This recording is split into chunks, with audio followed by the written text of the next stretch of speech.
नमस्ते प्यारे दोस्तों, मैं आपका दोस्त सैमसन मसीह एक बार फिर से आपके सामने उपस्थित हूँ एक और रोमांचक कहानी के साथ। तो चलिए शुरू करते हैं। आज मैं आपको सुनाने जा रहा हूँ एक भले सामरी की कहानी, द गुड समैरिटन। एक दिन एक व्यवस्था शास्त्री, कानून का जानकार यीशु के पास आया और पूछा, गुरुजी, मुझे अनंत जीवन पाने के लिए क्या करना चाहिए?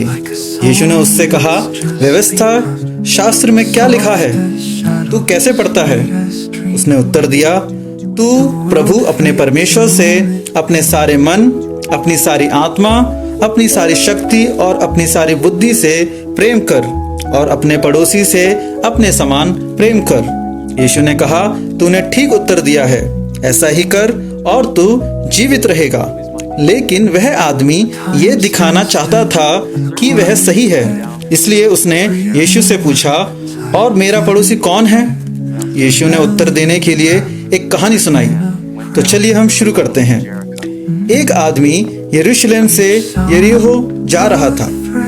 रास्ते में डाकुओं ने उस पर हमला किया। उन्होंने उसके कपड़े उतार लिए, उसे पीटा और अधमरा छोड़कर चले गए। संयोग से वही रास्ते से एक याजक यानी कि पुरोहित आया।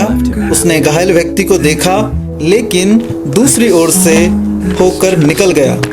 फिर एक लेवी अर्थात मंदिर का सेवक आया। उसने भी उसे देखा और वह भी दूसरी ओर से निकल गया। लेकिन फिर एक सामरी उस रास्ते से गुजरा।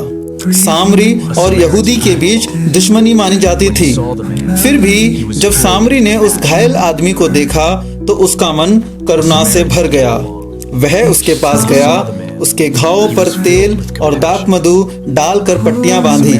फिर उसे अपने गधे पर बिठाया और सराय अर्थात धर्मशाला में ले जाकर उसकी देखभाल की। अगले दिन उसने सराय के मालिक को 2 दिनार दिए और कहा, इसकी देखभाल करना, और अगर कुछ अधिक खर्च हो जाए तो मैं लौटकर चुका दूंगा।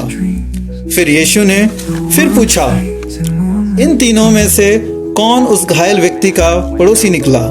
व्यवस्था शास्त्री ने उत्तर दिया, वही जिसने उस पर दया की।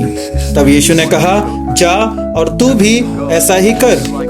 इस कहानी से अजीजों हमें क्या सीख मिलती है कि पड़ोसी सिर्फ वह नहीं जो हमारे जैसे हैं, बल्कि हर वह व्यक्ति है जिसे हमारी मदद की जरूरत है।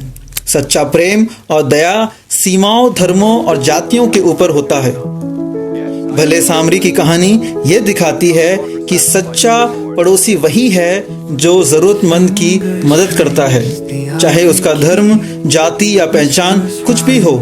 दया और करुणा का वास्तविक मूल्य शब्दों में नहीं अजीजों बल्कि कर्मों में दिखाई देता है। हमें हर व्यक्ति से प्रेम और दया करनी चाहिए, चाहे वह हमसे कितना भी विभिन्न क्यों ना हो। पड़ोसी केवल वह नहीं जो हमारे नज़दीक रहता है, बल्कि हर वह इंसान है जिसे हमारी मदद की ज़रूरत है। सच्चा प्रेम और दया किसी भी सीमा, जाति या धर्म से ऊपर होता है। परमेश्वर चाहता है कि हम निस्वार्थ भाव से दूसरों की सहायता करें। अगर मैं इसको एक आसान शब्दों में कहूँ तो पड़ोसी वह है जो दया करता है, अर्थात दूसरों पर दया करता है। अगली बार फिर मिलेंगे एक और रोमांचक कहानी के साथ। तब तक के लिए आप सभी को जय मसीह की।